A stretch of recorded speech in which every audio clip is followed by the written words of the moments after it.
On today's episode, we talk about Ronda Rousey and her claim that the MMA community doesn't support her. We talk about the collab of Mikey Musumeci and Craig Jones. As usual, more listener questions. Hey, you guys want to see a dead body?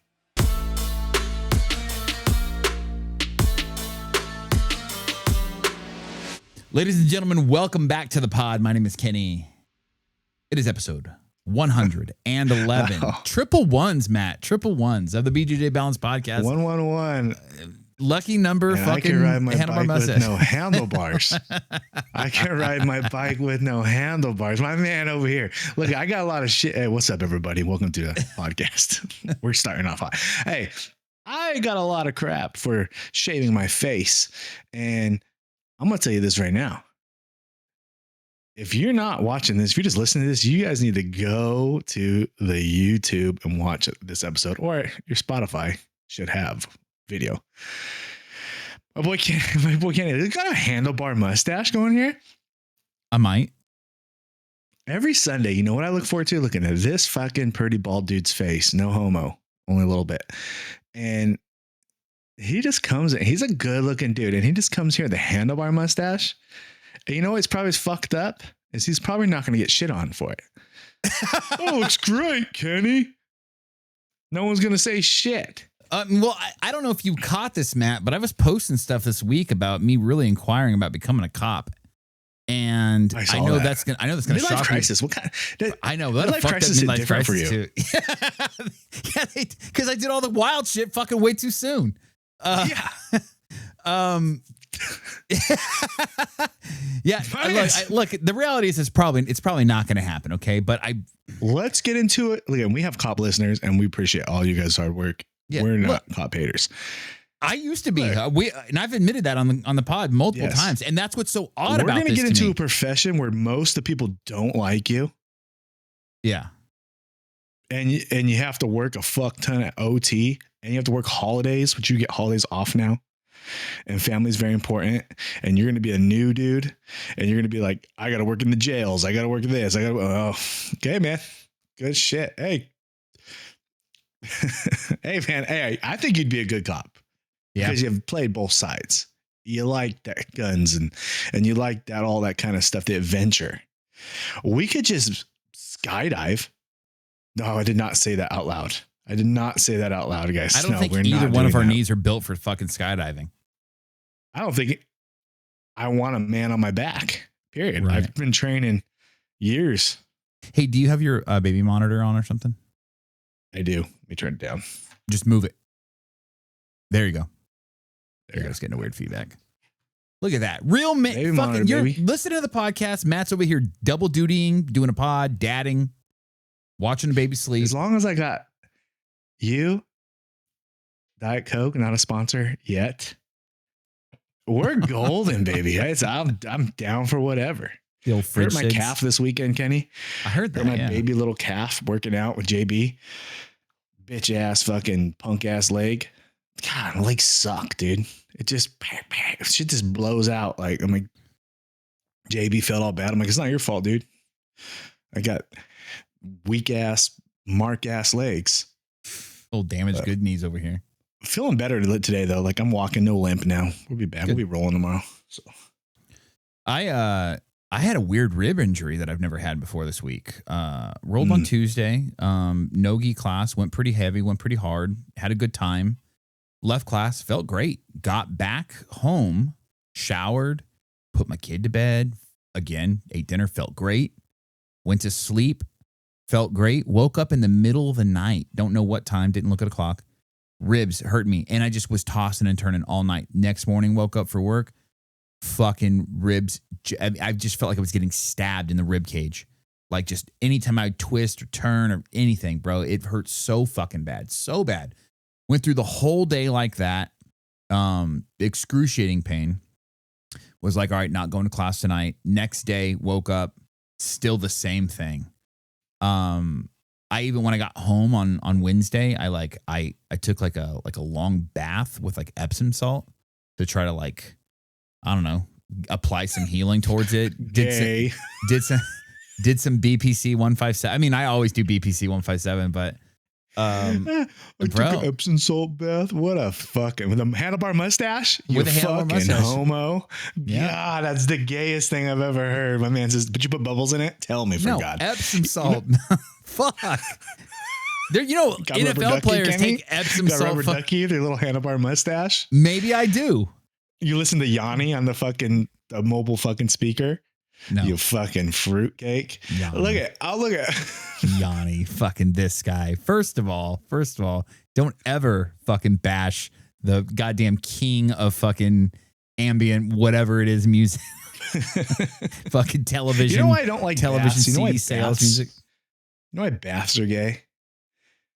Unless there's a chick in there with you with soapy. First of all, no. Don't give me a bath fucking lecture after the video you sent me and Nate last week, you motherfucker. Don't even. I sent you last week. I sent you guys a lot. Don't even. What'd I send you? Get closer with her, guys. What do you mean? What are you talking about? Bath meme. It wasn't even a meme. It was a legit video. That wasn't from me, though, was it? Yes, it was. I don't remember. I send a lot of bullshit, guys. And I'm always joking. Look at bro taking a bath with your girl when it's. That wasn't me. Do you know what I'm talking about? Taking a bath with your girl when it's that time of the month, bro. Oh, that was a meme. Yeah, that was gross. I would never do that. That's disgusting. I don't think. I would never do that. There's a meme out there where these guys are like, when your girl's on the rag, get in the water. I don't think that's a meme. I don't think that's a meme. I think that's legit real. Murky ass fucking water in the video. Hilarious. I was like, no fucking way. I won't even. My wife. I showed my wife. She's like, I won't take a bath by myself if I'm like, thank you. I don't even. Yeah, no, I don't like blood, bro. Period. I don't mess with that. Like out of commish, dude. You can even mix those two words up, and that's what he means, folks. It's out of commish. Like period. Like I don't. Like, and then there's like a 4-day recovery period after it's over. I'm like, yeah, still 4 days. You know what I mean? A murder happened here. You know what I mean? I'm not going to be the first buyer. Baths. I don't like baths, period. But I think baths are lame. Baths are lame because unless you have a chick in there with you or vice versa, a man, I suppose, if you're a chick.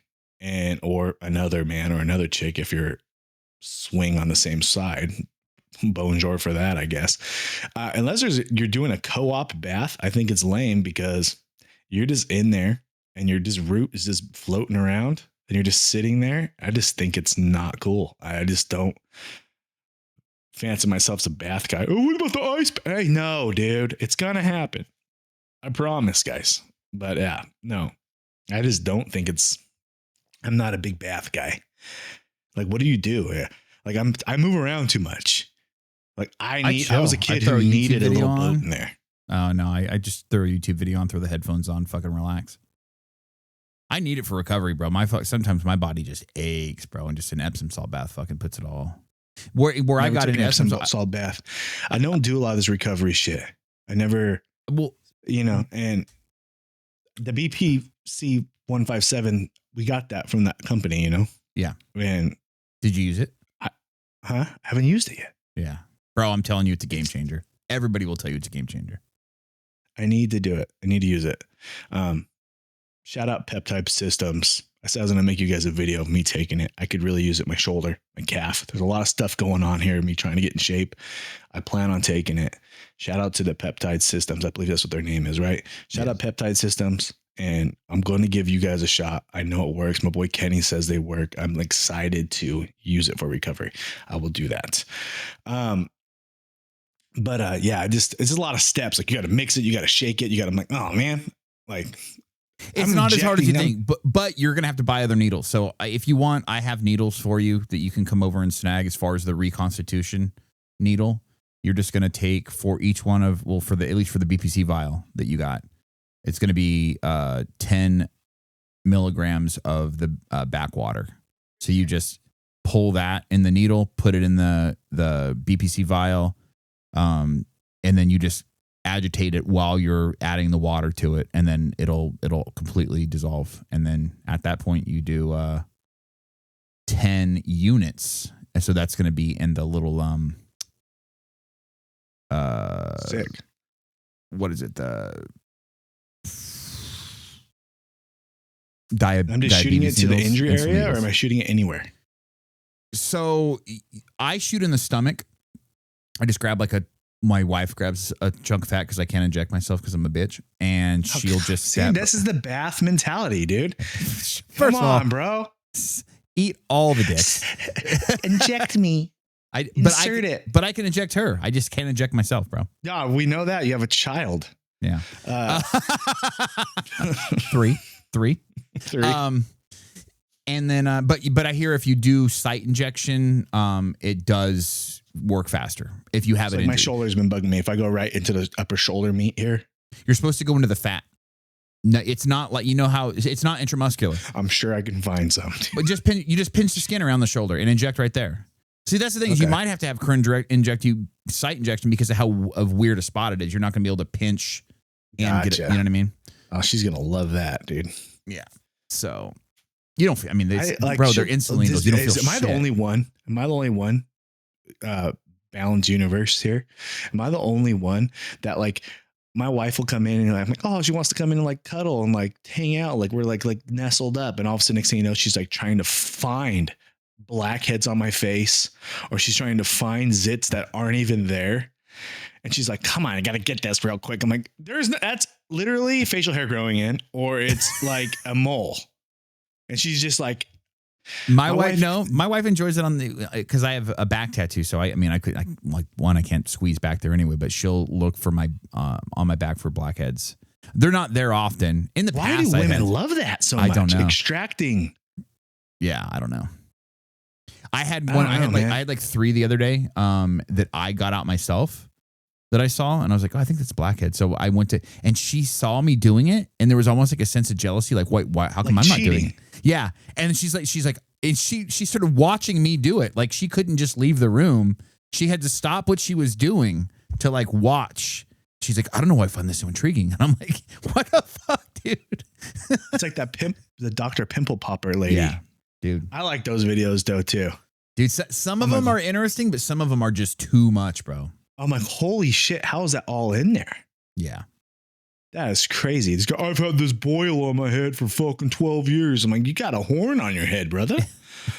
Yeah. Why'd you wait? Then all of a sudden at the end, there's a spider in it. Like, what the fuck? There was an animal in there?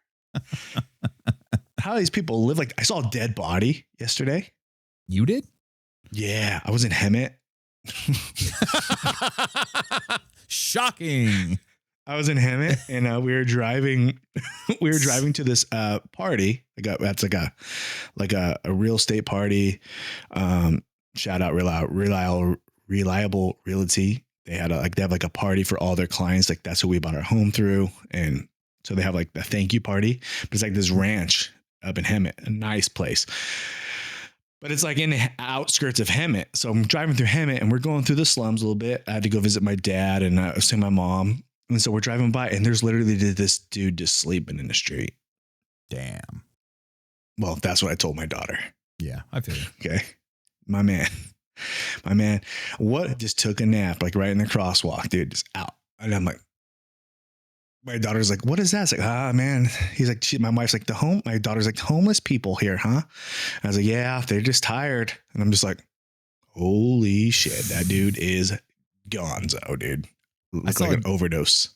I saw a dead body in San Francisco once on the street. I was in a taxi driving to a music venue. And we had to pass the venue because it was no way to turn left at it. So we passed the dead body. And then when we had to drive up a couple of blocks to make a U-turn to come back, by that time we'd come back, the police coroners were setting up the blocks around the body so that they could, but I saw it. I was like, holy shit, it's a dead guy. Would you rather middle of the street? This is a horrible question. Would you rather die, Kenny? Around your loved ones and your family and everybody gets a chance to say goodbye. And it's just a real peaceful moment. This is happening. It's happening in the next day or two. And everybody's coming in and visiting you and saying goodbye. And you're prepared for it and you're letting them prepare for it. Or would you rather have some sick ass story, chewed up by a shark or like something crazy happened. Like, dude, so your kids can like, cause I'm always about living forever. We've talked about that many times. Like, my great grandpa Vega got eaten by a walrus or something. You know what I mean? Like, would you like, he was a black belt. He thought he could fight a bear. Turns out he was wrong. The bear won, dude. And now look at my little cousin. He's super hairy. I think I'd want to like, I probably want the first one. I want my kids to be able to say goodbye. It's for them, I guess. My death isn't for me. That's selfish, Matthew. My death is not for me. My death is for the people who love me. I used to tell people that I wanted to die at 50. And I was like, I'm going to have a vet. I'm going to flip it off the bridge. There's remember the bridge in Triple X? Bro, we're not there yet. Don't put that into the universe, dude. Do you remember the bridge in Triple X? Yeah. That he jumped the car off of? That's the Forest Hill Bridge. I used to live like 7 miles away from that in Northern California. And so I used to have this joke. I was like, I'm going to flip my vet off the Forest Hill Bridge. I don't own a Corvette. Going to Forest Hill at 50. I've never owned a Corvette. And I'm not driving. Yeah. So no, but it was like a joke I say. I'm like, I don't want to live to be old. I just want to, I'm like, I've lived a crazy life at 50. I think I'll have it all accomplished as much as I want to. And then I'm good. But I'm barely going to be getting a black belt before 50 at this point. I'm not going at 50. So yeah, no, I would just like hope to you stick with jiu-jitsu when you get your black belt. You're so goal-oriented guy. Like what I've noticed about Kenny is when he acquires the said goal, he just completely cuts it. Done. And he's just on to something else. Like it's like check marks. Like I could literally see him like, got my black belt. Yeah, I'm done training. Like, what are you doing now? Over. Yeah. Like I'm like, oh shit. Matt's like, hey, what am I gonna do? Like, guys, we got 6 years left. Okay. This guy just quit shit when he gets the coals. Like, yeah, well, there it is. Like, done. Like, I don't know. Like, I just feel like that's kind of like how you are. Am I wrong, Kenny? It's not necessarily goals in general. I have I have like two things. I have a short attention span and I have an obsessive personality. So when I start something, I dive into it to like an unhealthy obsession. But I get good at it really good. You know what I mean? And here's the thing. Jiu-jitsu's already lasted the test of time in that regard because I left once, I came back. And because you didn't get black belt. But that was never the goal. It was just I enjoyed jiu-jitsu, but I became like in the beginning, like when I first started jiu-jitsu, dude, I was 5 to 6 days a week. This is before we had a kid. But I mean, I was going, even when I was at Dan Henderson's doing, I was literally going Monday for gi, Tuesday for gi and no gi, Wednesday for gi, Thursday for gi and no gi. So that's 6 training sessions there. And then I would go to like a Saturday open mat.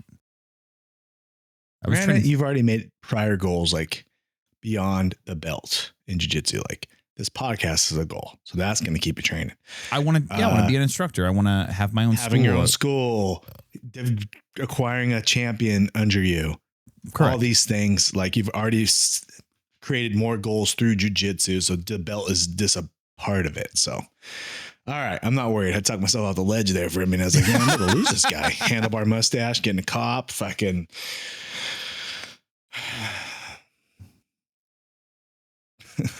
I can't. I was going to say some stuff and I can't. I was going to start dishing on cops. I can't do that, dude.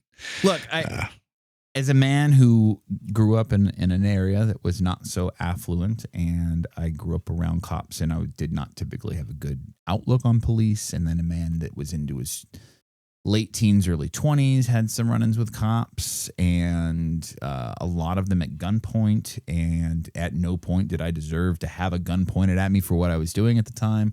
Just a lot of crazy shit. I've had SWAT kick in my front door at a point in time, and yeah, wild shit. Again, and that they weren't there for me. I just happened to live in a house where the door got kicked in by SWAT. But of course, they clear the whole house except for my bedroom, and they're knocking on my bedroom door. It's like 3 o'clock in the morning. I'm naked, asleep. I wake up and I just hear Kenny, it's the police or something like that. I'm like, what the? And I thought it was somebody at my house telling me the police were there. You thought it was Sting? You thought it was Sting? I thought it was like one of my roommates. I thought somebody in my house was telling me the police were at my house. No, it was the fucking police beating on my door, and I opened it, like cracked it because again, not having clothes on, and it's fucking 4 dudes in SWAT gear with a shotgun pointed at my face. And I'm like, hey, man, I don't have any pants on. Can I put some pants on? And they're like, yeah.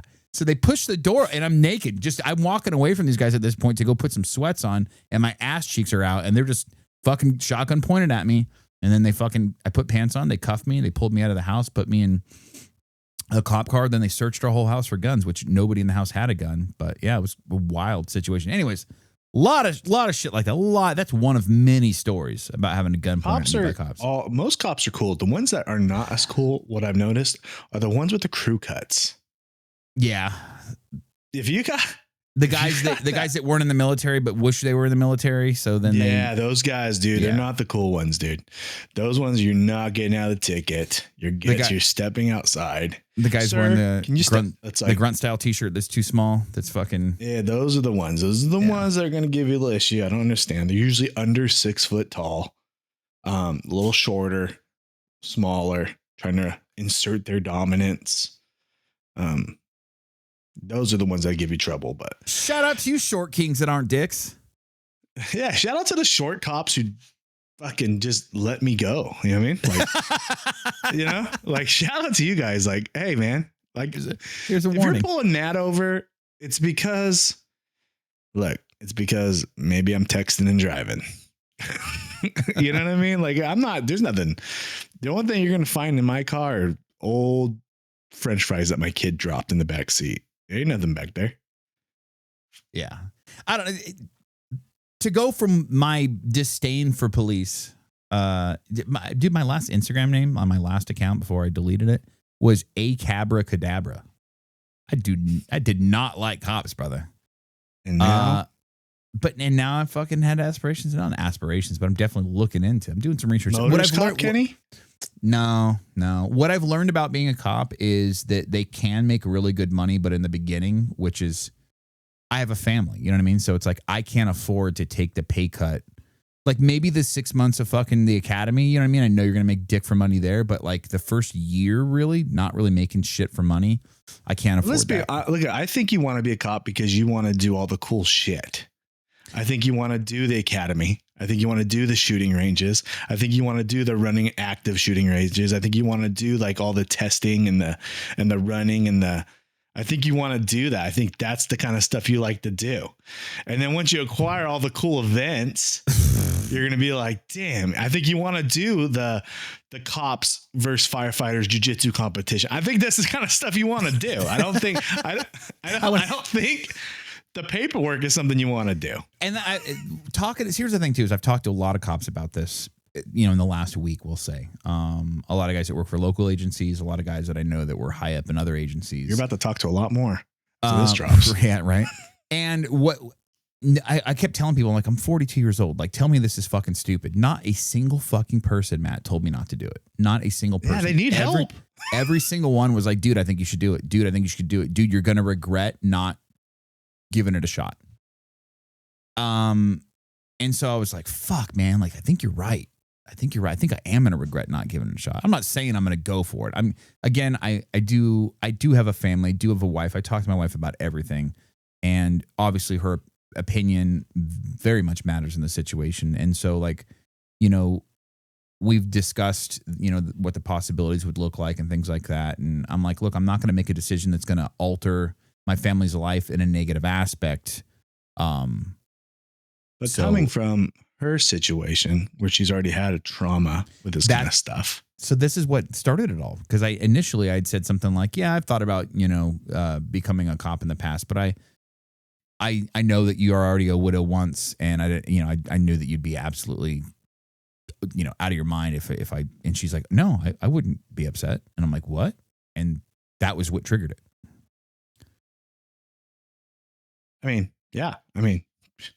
Look, Kenny, you got to do what you got to do, brother. But You're going to be working a lot more hours to make the money that you make now, because you make pretty good money. Yeah.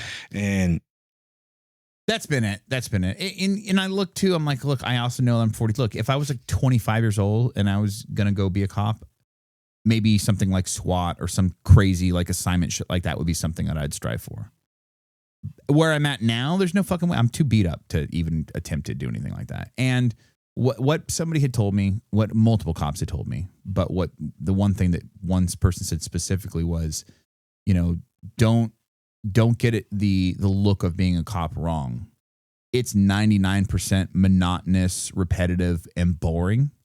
But it's the 1% where you save somebody, where you get the bad guy, that makes it all worth it. Like that 1% out of the 99 or 100% of your job where you actually do something that matters makes the 99% that sucks absolutely worth it. What I found is, I always thought like, yeah, like as a UPS guy by trade, I'm like, dude, I'm like a waste of myself. And I mean, I feel that same way, but I make good money. I support my family. I feel like now that I'm teach a lot of law enforcement, or I teach bounty hunters and guys who are in that profession, I kind of get that reward of like, I'm helping contribute. Yeah. So it still kind of checks that box for me, even though I'm not out there with them doing that, because they're the true heroes on obviously keeping everybody safe, but being able to help them a little bit. And that has kind of been rewarding for me, and kind of helped it like maybe check that box like a little bit for me, I guess. Yeah. No, I get it. I think you'd be a good cop. A lot of people have said that, but sometimes Kenny sends me he sends us pictures of him in his freaking little vest and shit. He's adorable, dude. He's got a little vest, a little night vision goggles. He'll post it. He's gonna post it today. He'll post it on Wednesday. I won't. Of him and his. He's gonna post it on Wednesday, guys. He's gonna post it on Wednesday. You'll see it. Him and his little fucking little outfit, dude. It's fucking cute, dude. He's a little cutie. He's just out here fucking looking. He looks tough. Just out here fucking cosplaying. So no, I'm not. I am absolutely not posting that. No. I want everybody just to DM him, Kenny, at Freak Party BJJ, by the way. I want you guys to be like, Kenny, post the photo of you and your fucking Kevlar. I'll set up like an automated bot thing to where if you comment something, that it sends it to you in a DM or something like that. Post Kenny in his freaking Kevlar walk around kit, dude. It's pretty cool. I don't got any of that. I'm all offense over here. I got no defense, dude, which I should probably get a defense. I got no turn kit. I got no, you know what I mean? We're just over here. All offense, dude. With no gi over here. There's no D over here. Matt's dropping to the floor, telling the guy to come into his guard. Go down here. I got Crawley, shitty dog. He'll be barking. That's my alarm. Thanks a lot, Crawley. Matt, not a whole lot has happened in the world of jiu-jitsu lately. But, nothing is happening in jiu-jitsu. Incorrect. We did get one little nugget that I guess I'm kind of curious about. Craig Jones posted the video of him and Mikey Musumeci in suits coming down the escalator. And in geese. I'm curious. And then Mikey had the same thing posted to his page, and he said, I'm the guy who's been donating the money. I'm the secret donor, which Matt and I don't believe, because Matt and I have on good faith from a very reputable source of where the money came from, and it ain't Mikey. But that being said, it is interesting to see them, he said CGI3 funds secured. So sounds like CGI3 is probably going to happen. That's all we know about it. And if Craig is smart and he listens to what we've said in the past in the pod and what I've told him, in DM, don't release too much information too soon. Let us know it's coming. It sounds like Mikey's going to be in it. Very possibly, man. Now, do you think a super fight with Craig Jones is what the people want? No. I agree. I agree with that. I agree with that. I don't think there's too much of a size disparity there. I don't think that it's as interesting. I wouldn't mind seeing Mikey versus Mighty Mouse. Yeah, I mean, I know how that's going to turn out. Yeah, Mikey's going to win that, but that'd be fun. Yeah. We got plenty of time to fantasy book CJI 3. But like, I do think, look at and it's all no gi, but like adding some gi super fights, especially in that weekend when all the people are down there for Worlds, it would be cool to have some cool gi super fights in that. You know what I mean? Like it would be pretty cool to have. No, it doesn't have to be like, it could just be a gi super fight. It doesn't have to be like a tournament. Yeah. But no, I could see Mikey's going to fight somebody. Obviously, if they're saying CJ 3 and Mikey's in the photo and he's not signed with anybody, I guess his UFC BJJ shit's up now. It's over. Really? So he didn't get re-upped. I wonder if they didn't offer it or he didn't take it. I mean, did they realize like, wow, this guy doesn't have as much pull as we thought? Right. Like he's not as big a name in jiu-jitsu as we thought. He is a big name in jiu-jitsu. I just think that he's a huge name in jiu-jitsu, but people are like thinking he's going to be Craig Jones' name. He ain't Craig Jones. Right. If Craig Jones was on UFC BJJ, the numbers would have been tremendously better. Right. Here's the thing about Mikey is that, yes, he is that guy, but there's nobody else in his weight class that's even close to him.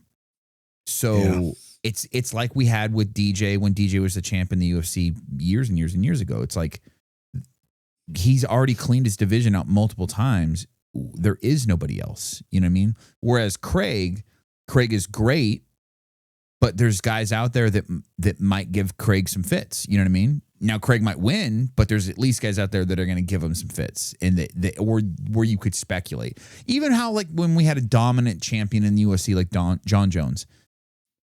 Every single time they brought this new guy up, it was the guy they marketed him as the guy that was going to stop John. They did it with OSP, they did it with Reyes, they did it with DC. Every single guy was going to be the guy that was going to stop John. And guess what? It never fucking happened. But they did the same thing with Anderson Silva. Yeah. But they always build it like that. They never let John's beating of everybody ruin the mystique that John couldn't be beat. Whereas at this point, we all know Mikey pretty much can't be beat by anybody in his weight division. He's been beat, but the guy's good, man. Yeah. He's good. Little weird dude, man. He's good. When's the last time he lost, though? You know what I mean? Like, he's been beat. That's a good point. That's a fair point. That's a fair point. I think it's just his learning his curve prime right now. Yeah. And he's just so. And if that's the case, man. Bro, if that's the case, Mikey, if you've already got money and you're not in an organization, dude, go back and fucking take another run at IBJJF, dude. Go stack those titles up. But there's nothing to prove there. I know it's not to prove, it's just for legacy. They don't pay. And right now in his I agree with you on legacy, that might be worth it, but they don't pay like these other things. So like right now, if you're in your prime, Kenny, if say you're in your prime, you're Mikey Musumeci. Yeah. Are you going to like go do free events and risk losing your mystique? Or are you going to keep stacking these super fights, keep stacking these UFC BJJ, keep stacking one championship, all this stuff where you can actually make money in your prime, because the prime window closes. We talked about that a little bit last week. The prime window of your athletic ability will close eventually, and you don't want to miss your window. I rather chase my glory when my window's a little bit closed, and while it's open, chase the bread. Look it up. He's 29. He's got another 3 to 5 years. Yeah.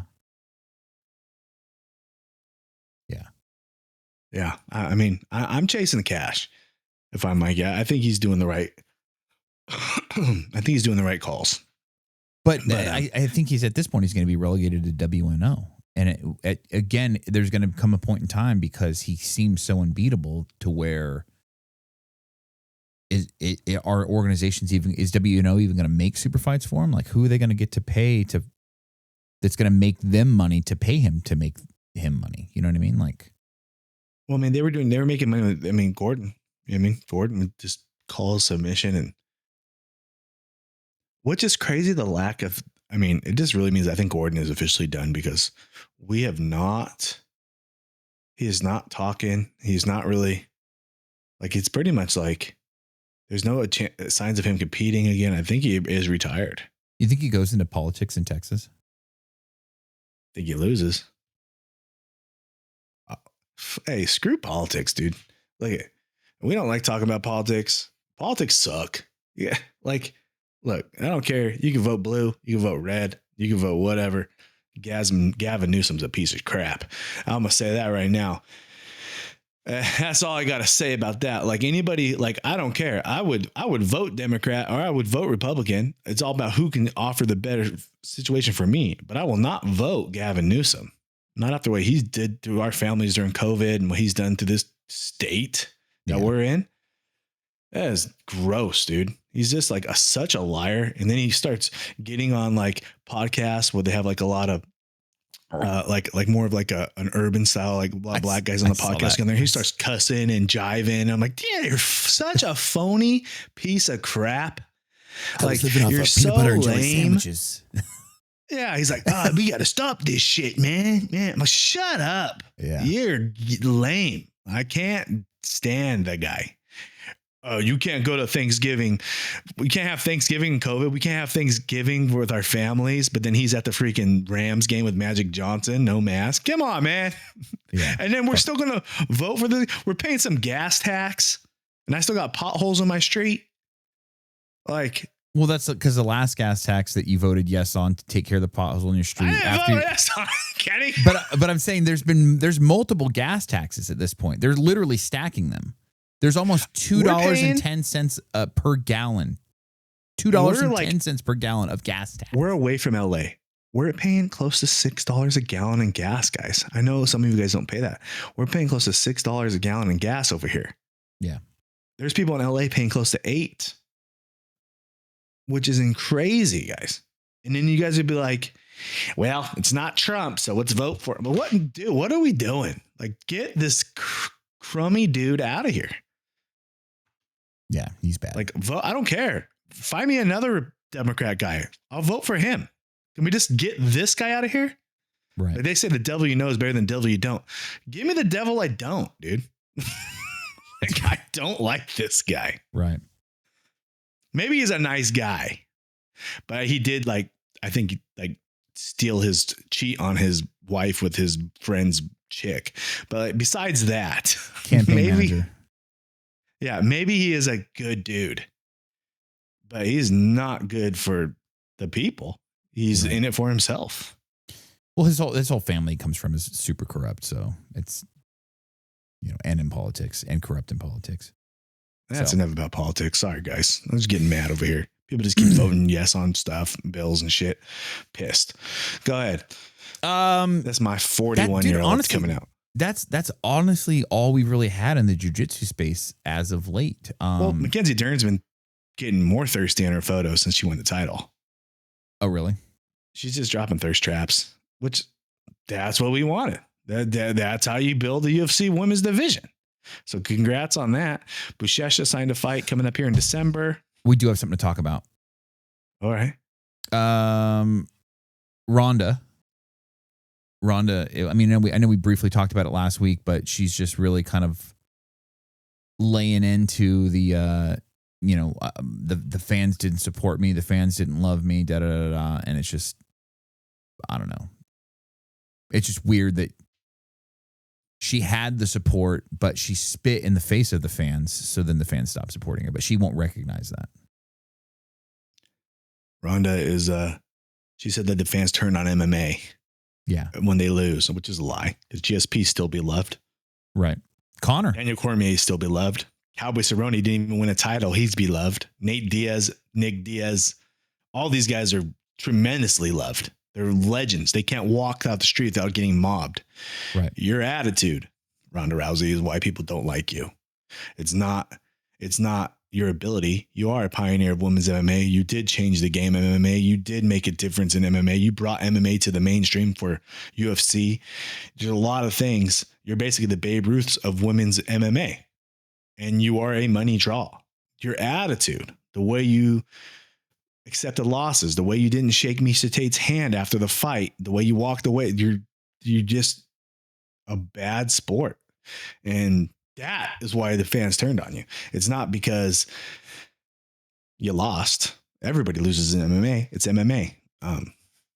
Yeah, you know what I mean? Like if Khabib lost, people would still love Khabib. Khabib is a nice man. Right. That is this period. And now then look at you're attacking Joe Rogan, who's not even a fighter. Your words, not his. That's bullying. That's why people don't like you. Period. And that's it. And you're too dense to see that. Yeah. I don't know. Yeah. She's just got a bad attitude, man. Like I've said last week, she got mad when fans booed her in wrestling. You have to be cocky and you have to be arrogant as a fighter. It's something you have to have, but you also have to show humility and be humble and be gracious in defeat. I don't know what it is, but I'm seeing a lot of people not gracious in defeat. You lose to somebody, you shake their hand, you say, hey, I'm going to do better next time. You do better next time, and you rewrite your wrongs. You don't storm off. You don't get angry. You don't get pissed off. You don't not shake someone's hand. You don't throw temper tantrums. You don't this is bad. This is not the mindset of martial arts. This is not being a true martial artist. You have to be humble in defeat. Where's the discipline? Right. Part of being an athlete in any sport is being gracious in defeat. They teach this at T-ball. 2, 4, 6, 8. Who do we appreciate? Insert the other team. High fives after the game. If you're not doing that, like Ronda Rousey doesn't do that. This is why I lost Tito Ortiz. I have an injury here. This is why you don't get liked. People don't like Tito Ortiz because he had an excuse every time he lost. Mm-hmm. You have to be gracious in defeat. You have to show humility. You have to be humble. Not everybody can win, especially in a one-on-one competition. Somebody's going to lose. If that's you, do better next time. It sucks to lose. I hate it. Remember, you feel you let your family down. You feel you let everybody down. You didn't. Right. You just lost. Someone had to win. Congrats on him. He's going to live it high. You're going to come back and get it back. Remember the first Conor loss to Nate? Mm-hmm. And the press conferences leading up to that, and there was a lot of fucking hatred there, bro. And when he lost and they did that bloody hug afterwards, where they're just covered in each other's blood, and he just got choked out.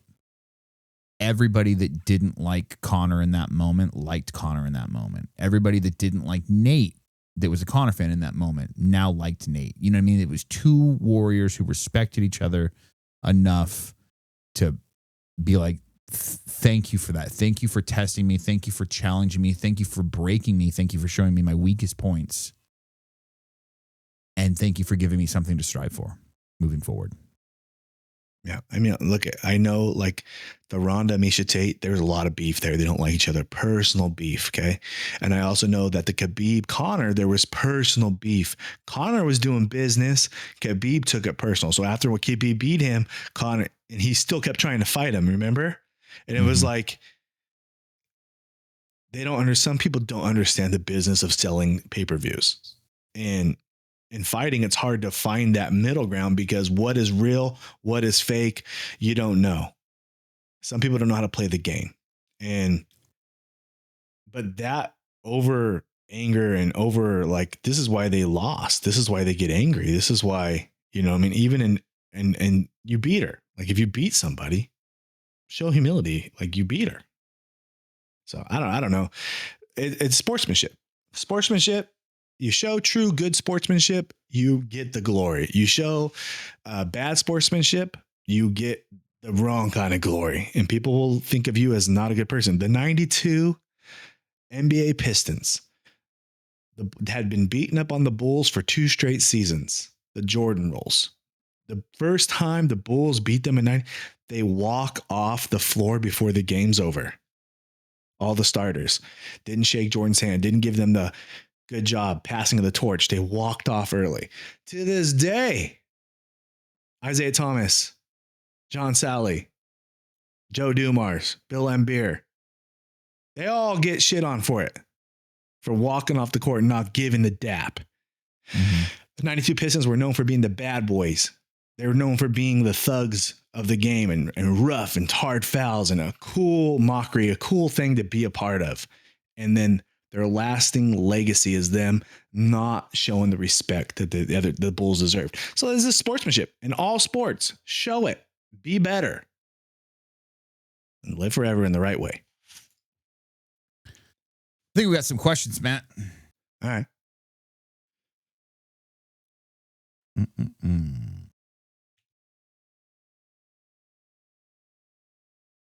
we go. J. Romero Vargas, 91. Teammate jumped scarred on me. Broke my ACL and my meniscus. How to get over?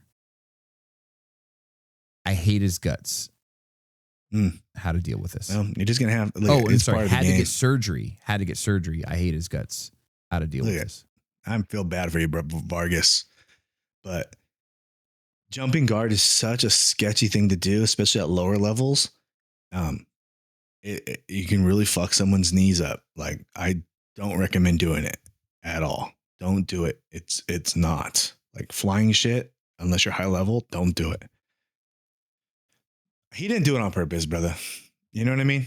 Like I know he set you back, he hurt you, you're injured, you can't, you're really in pain or whatever. You're still going through it right now. You're not training. He is. It wasn't on purpose. Now, if he didn't say, "Oh my God, I'm so sorry," which I guarantee he probably has been like, "Dude, I'm so sorry." He probably felt so bad. You know what I mean? He has to live with it also. Now he doesn't have to feel it, but he has to live with it. And he'll probably never do it again. But it's not his fault, dude. But yeah, don't do that. It's absolutely brutal to jump on someone's legs like that. It's dangerous. People got families, people got to work. So be careful when you're jumping guard. We're better off taking someone down. You know what I mean? Anyways, but like, yeah, man, it's not his fault, bro. I know you're mad at him. You feel like resentment towards him, but you got to get over that, because people get hurt, you know. It's not going to be the last time you hurt. Someone's going to pop your arm. Someone's going to pop your elbow. Someone's going to tweak your shoulder. You know what I mean? Like, little things are going to happen. Someone's going to hold on a little too long. This is the game. And you're going to have little injuries. Like, you can't get mad at every time someone gets hurt. And, you know, you just got to heal and come back stronger. Fair. Samurai AJJ. Congratulations on the black belt, by the way. Just got his black belt from Professor Flood in Ottos, Weatherford. So cool. Congrats on that. Congrats, bro. Who's your gym nemesis? I got a mirror. All right, go ahead. You go first. I have a few. I don't say nemesis and like I hate this fucking person, but like the person that I know that I'm going to get a good round out of, that's going to make me fucking work for it, that it's going to be tough. They're technical. They're a hard puzzle to figure out. I've got a few of them. I've got fellow blue belt Cody that I roll with often, or knives. I don't roll with often. Not often enough for sure. Very difficult guard to pass. Very strong, very sneaky. I've got Jordan. He is in his blonde hair, purple belt era as a blue belt. He is very tough. He's very technical. He's very sneaky. He's extremely technical. Sets traps. He's a tough one. And but he's also my favorite person to smother tap. And he's a wrist locker, so he deserves it. And then we've got another guy in the gym. It's a purple belt, Tyler, and he's again he reminds me a lot of Joey Fink. Just the way that he moves, the way that he thinks, the way he passes guard, and he's tough to deal with. He's becoming more and more of a tough problem. There's little things that I'll do on a lot of people, and he'll fucking work his way out of them. Like, you motherfucker. So I'd say those are probably my three most consistent gym nemesis, because they're the three guys that when I show up to class on whatever day of the week it may be, they're always there. Mm. Yeah. I mean, to me, my nemesis is myself, my body, the mirror. I feel like my body lets me down a lot. You know what I mean? Like, come on, man. I'm trying to get going here. Physical deficiencies in my knees and stuff. Like, those are my biggest nemesis. But of course, I have guys that give me problems in the mat. And they're like the better guys in the gym, like Poncho.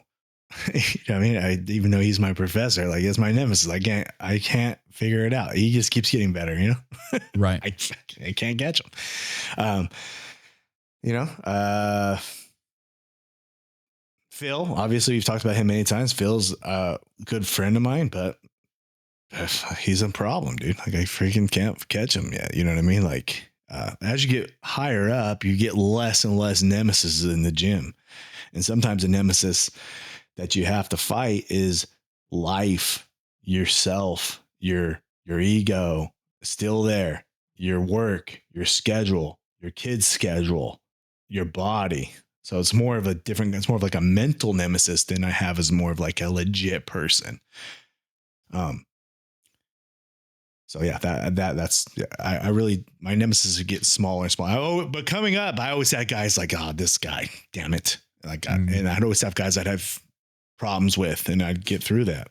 And then I outlasted them, most of them. So myself, I guess, is my main nemesis. I got a question from Life 8589. Not a question. I'll see you Monday, 6 a.m. Team No Sleep. Yes, you will. That's tomorrow, baby. Hey, good choice. Check Matt Marietta. Remember he commented a couple weeks ago, like, he's like, where should I go, man? If you're... Oh, really? That same guy? There you go. Coming over to your boy. Come get it, baby. Welcome to the squad. We'll introduce you. You've been here before. Pharaoh of Fades, turtle or close guard? In the bedroom, it doesn't matter. But turtle is the worst place to be, guys. I know it's like close guard. Turtle is the worst place to be, because if it was a fight, you'd be graining knees, you're getting hit. The fetal position covered, like, that is not an offensive position. Anybody who goes to turtle, like, you're in danger. Like, don't be there. Like, you need to, like, Granby, you need to gargoyle roll, you need to whatever, get back to a guard, get back to offensive. Like, what are you doing in turtle? Trying to trap their arm and roll them, big boy, roll them over. Turtle is bad. Turtle is, like, I feel like they should add points. If you're in turtle, like, you have like a 15-second counter in turtle. If you're in, after 15 seconds, every freaking like 3 seconds, they get a point. Like you should not be there. That is not a good place to be. It's not a good place to stay. I know a lot of big guys will just go to turtle and, like, they have such a good turtle. I've heard people say that my turtle is so good. I'm like, no, like, you're looking for a leg to roll for a knee bar or something, like, fine. But, like, if you can't find anything, get to a guard. What do you think? What about somebody like Tellus? I mean, yeah, every broken clock is right twice a day. But for the most part, yeah, I think you're in danger there. He's an exception, not a rule. Right. What do you think? I don't like either one of them, to be honest with you. I don't like, I prefer, I'm a half guard guy. Even if I have close guard, I almost like will give you a leg to pass so that I can get to half. But at least knee shield. At least I get to dictate which side of the half guard I get. You know what I mean? Like, if I drop my right knee so that you can pass that, and then I snatch you up and half guard that direction, I dictate. Yeah, you got to put Kenny on his left hip, dude. Okay. Put Kenny on his left hip, dude. Put me on my left hip. Do not don't let him get his right hip up, dude. If he puts his right hip down, he turns, he's on his right hip, you're fucking, now he's in his shit. I will not. Get your left hip down, dude. Working on that shitty side, brother. I've been specifically for Matt. So when he puts me on my left hip, he still gets fucking caught up in.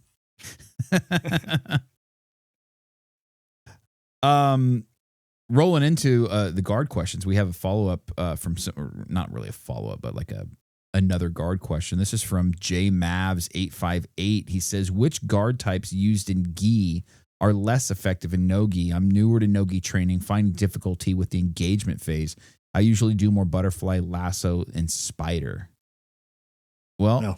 Butterfly will work, but Anything with lasso and sleeves is spider going to be lesser. Yeah. You know? Yeah. I mean, if you're doing that, you either learn to play open guard or try some of those newer, like, you know, octopus guard, K guard, fucking shit like that. De La Hiva is such a good guard, guys, because everybody gets half guard. Obviously, is good. Also, coyote guard, all that stuff. But De La Hiva, we get that ankle. You know what I mean? And if you have the knees, the dexterity to get under, you can get into X, you can get into back takes, you can elevate the leg, you can get into half guard. There's a lot of options from there. So I think De La Hiva, the guys are really, really good at it. Even reverse De La Hiva, the guys are really, really good at that. They can really get to a lot of different stuff from there, and you trap that ankle too. So, but yeah, your sleeve game, there is a no-gi lasso. It's broken. It's cool, and you might be able to get like one sweep if they do one thing wrong with it, but using it as an offensive move, you're not. You have to go 2-on-1 and put it in this. It's not going to work. It's not going to work. So yeah, I definitely would say De La Hiva is probably, I think, the most effective starting part for a guard, because you get the foot on the hip, you get the ankle, your injured leg. I think De La Hiva is the best guard for no-gi. MMA, because you could even De La Hiva MMA, because you have that arm to block a little bit before you get to it. But like an MMA half guard is hard, because as you dig, your face is exposed. You know what I mean? So it's like butterfly. Butterfly is good. Butterfly is good. You get the overhook. You get that straight arm bar that Gordon Ryan, what he got Bushesha with. Right. That's good too. I'd say butterfly or single leg X. Mm-hmm. Yep. X guard is good. I agree with you on your take on De La Hiva. I just don't like it because I don't have a knee injury yet. Knock on wood. Thankfully, my desk is real wood. And when I pull De La Hiva, I do feel pressure on the inside of my knee, and I don't like it. So it makes me uncomfortable. I mean, I'm real. Like some people, like even Poncho said, like it's okay to play like a loose De La Hiva and not wrap the leg around and kind of hook their thigh with your foot. Just kind of hooking behind the calf, just at the knee point. Fake chow it. Yeah. That's so I do that a little bit and feel safe there. But once I wrap around and it does not make me feel comfortable. And if you're used to grips, a lot, overhooks. Overhook is good. A lot of times I'll get close guard on somebody and I'll just be overhooking and holding the head, right? And as they pummel in, because they want to get their guard back, they pummel in. That's when I'll hit the arm drag and I'll come up around the back. Okay. As they're like swimming back in. We got a two-parter from Mark Lag Action. Oh boy. Part one. Not Mark. I know, right? How not to lose your motivation to train. You gotta have goals, set goals, find the next belt you want, what you want to be, like where do you see you are in 5 years, the mirror, look at yourself.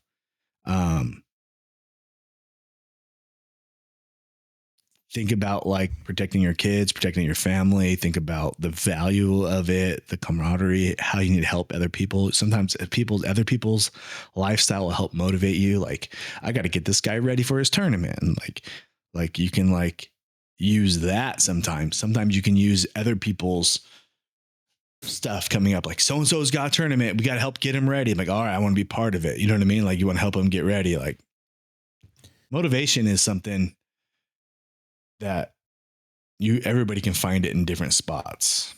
So, I would say for Mark specifically, because I know him, he's a homie. It's just the consistency of going. And once you're a part of a team and you realize that there's somebody that just has your number, I used to like want to avoid that person. I'm like, I don't like losing to them. They just always fucking smash me. And now I'm like, I want to roll with them every time because I'm sick of them smashing me. And I want to try to I'm going to keep putting myself in the same situation, see where I'm making the mistake. It's like, okay, every time I get this person in half guard, they're able to pass. What am I doing wrong with my half guard? And then I'm going to roll with them. I'm going to put them in half guard again. I'm going to try something different. Where are they getting by? And I look at what and then I might even ask them, you know what I mean? Like, what am I fucking doing wrong? Well, how come you're able to pass every time? And they might be apprehensive to tell you, but they might tell you. And then now you're like, okay, now I got to try to figure out, a solution to my own problem. Like that, they're passing me because I'm doing something wrong that's allowing them to pass me. How can I fix that and get better at that? And then now I roll with them if I'm able to mitigate that or slow them down and prevent them overall from passing my half guard. Now I know, like, okay, I've made some progress. Now let's build on that. Let's build on that steam. So I think that maybe, Mark, maybe you're feeling lack of challenge. And maybe it's a lack of challenge, not because there's not anybody in the room that's worth giving you a challenge, but maybe you are not allowing yourself to be challenged. Sign up for a tournament. That'll motivate you real fucking fast. Yeah. Something tells me you could get into a grappling act relatively simple, Mark. And you're like, dude, I got a tournament coming up. I got to train. You're gonna be motivated real fast. Look at jiu-jitsu is like bullying. Bullying and jiu-jitsu is very similar. Because when you're a kid and you find your first bully, especially as a boy, you can either take the long way home or you can go fight the bully. Win or lose, it stops after you fight that guy usually. Would I be right, Kenny? Yeah. Correct. Jiu-jitsu. You can avoid that guy on the mat and say, oh man, that guy's here. I don't want to roll with him. Oh man, not this guy. He beats me every time. Or you can go and you can roll with him. And then you can lose and you can roll with him again and again and again and again. And every time you roll with him, it's going to get a little better. And you've eliminated that bully. You got to fight your bullies. Even if the guy in jiu-jitsu is not a real bully, he's the guy that gives you that same energy as when you were a kid and you were afraid to step up and take it back. Jiu-jitsu kind of gives you that in a safer space. And we can still experience that at 40 years old.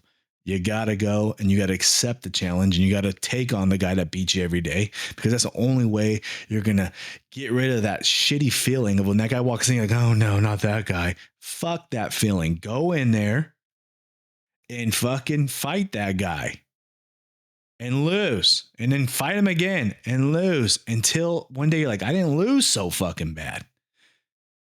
When you're a kid, you go, the bully is there. You go, you fight him. You're like, no, you're fighting this guy today. Guaranteed, most of the time, that bully ain't going to fight you again the next day because you stepped up. You got to step up in jiu-jitsu. Fair. Next question here. Oh, fucking part 2. God damn it, Mike. Would you rather moan and come when you get tapped, or moan and come when you tap somebody? Jesus fucking Christ. Probably when I get tapped, because I don't get tapped as much as I used to anymore. It's like happens like maybe like once a month or like once every 2 months. You know what I mean? So like, guys would be really eager, right? They'd be like, dude, you hear Matt? Like, oh, we got him, Matt tapping over there. Do you sound like a tortoise when you come? Oh, I say os when I come. But no, but like if I came every time I tap somebody, my jiu-jitsu would start struggling. Just draining the motivation out of you. I'm just cooking everybody, like, no, kill him, finish him. No. You guys don't want that. If I finish him, I'm going to finish on him. You know what I mean? I don't want that. What about you, Kenny? Don't avoid it. Don't avoid it. Okay, next question. Fuck you, Kenny. Fuck you. Your handlebar mustache. We need this one with the handlebar mustache, dude. Tell me. Oh, fuck, bro. There is no right answer to this, and they're both fucked. I would rather moan and come tapping somebody, because then there's the satisfaction of tapping them and the release of coming. Yeah, but you're not going to. Round 2 is going to be like 10 minutes away. Like, I need 10. There is no second round after that. It's just one and done. Like you just go, why does Kenny only roll once a day? Like he's a mess, dude. Let him alone. Just waddles off the mat. Fuck. Just go home at that point. Reckless. Kenny, what are you wearing a cup? I'm not. It's a catch cup. Reckless 10P, don't have a question. Just hoping to get a shout out from the best jiu-jitsu podcast out there. Fucking shout out to you, Reckless 10P. Reckless 10P, shout out to you. Shout out to your family. Shout out for that great question. And I heard the dude's got a root on him. So good for you, brother. Put a gi on, though. Do that. Put a gi on, though, dude. Put a gi on. Put a gi on. Chad Rybar, when is Kenny going to sack up and compete again? The fucker caught me twice the other night. That I did. Got caught, Chad. Yeah, I will compete. Here. I will compete at purple belt. That'll probably be like March, April of next year. I will compete again. Chad, we're watching you, brother. That's all we're saying.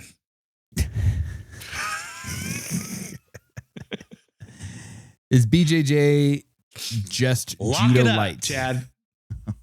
Lock it up. Okay? That's all we're saying, Chad. You know what that means. Lock it up, dude. You're being cross your T's, dot your I's, brother. Next question. Pirate.dlg, is BJJ just judo light? No, judo is BJJ light. Judo is one form of the art of jiu-jitsu. Judo, the fight stops if you get a good throw. The fight continues if you get a good throw in jiu-jitsu. You know what I mean? There's more angles to win. There's one. Judo is older than jiu-jitsu. Is judo just the Old Testament of grappling arts, and jiu-jitsu is New Testament? You do arm bars, you do some gi chokes. There's some great throws, magical throws. But jiu-jitsu is the evolved version of the sport. It's like saying diving is freestyle swimming. It's there you go. It's like freestyle swimming. Is freestyle swimming better than the backstroke and the breaststroke? No, it's all swimming.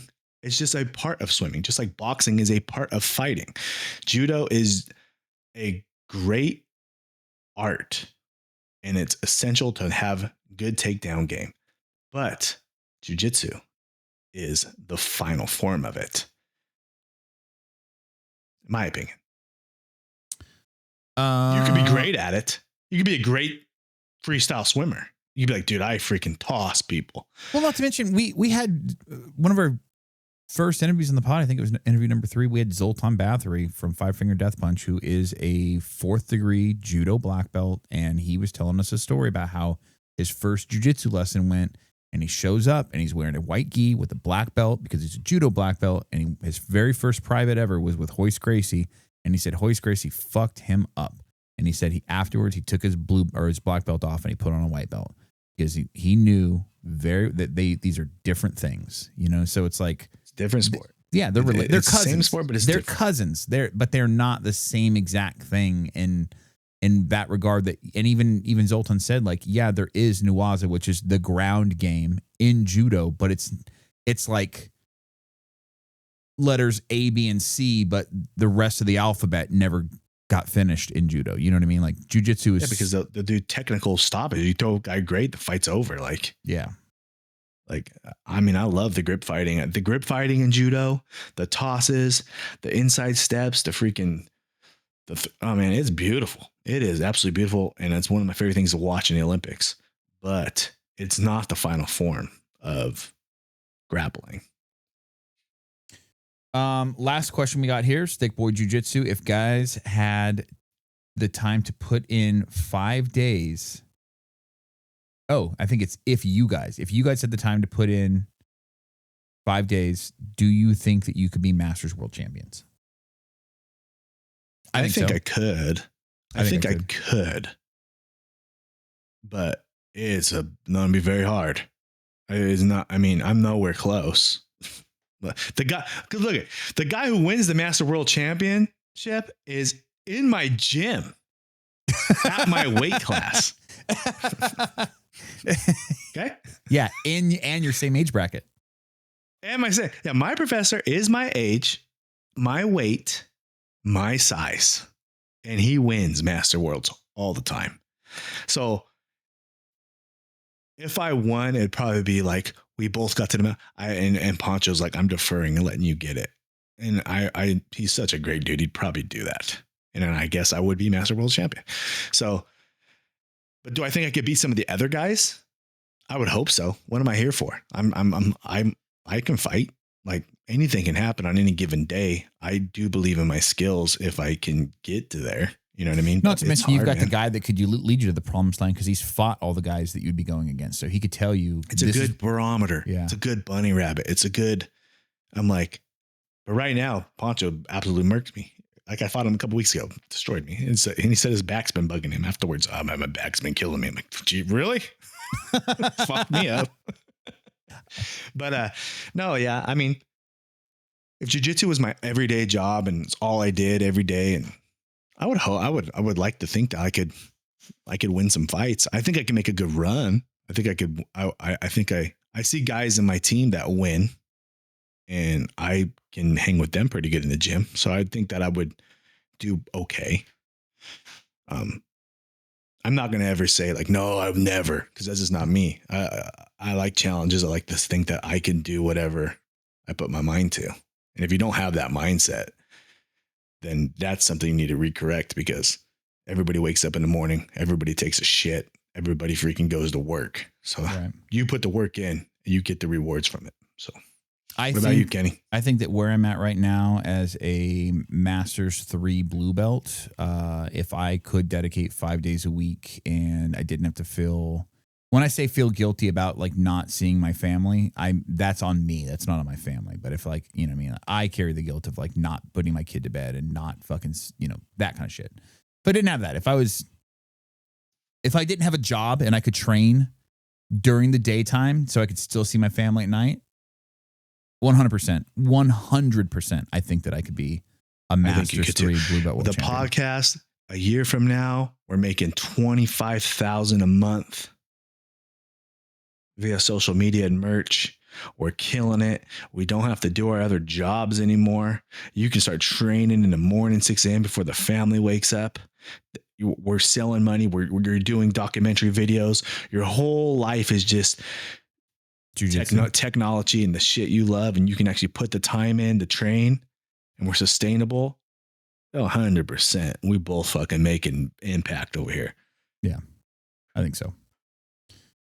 Look, I'm not saying I'm the greatest. Well, look, I'm a 43-year-old blue belt in the world, I'm far away from fucking a Master World title. I'll tell you that right now. I feel I can give anybody a good round. Right. Anybody in the world, I feel like I could be like, if they roll with me, they're like, wow, that guy's legit. Like that felt like a black belt for sure. I don't think anybody's gonna be like, this guy's fucking phony. I don't think anybody would say that if they roll with me.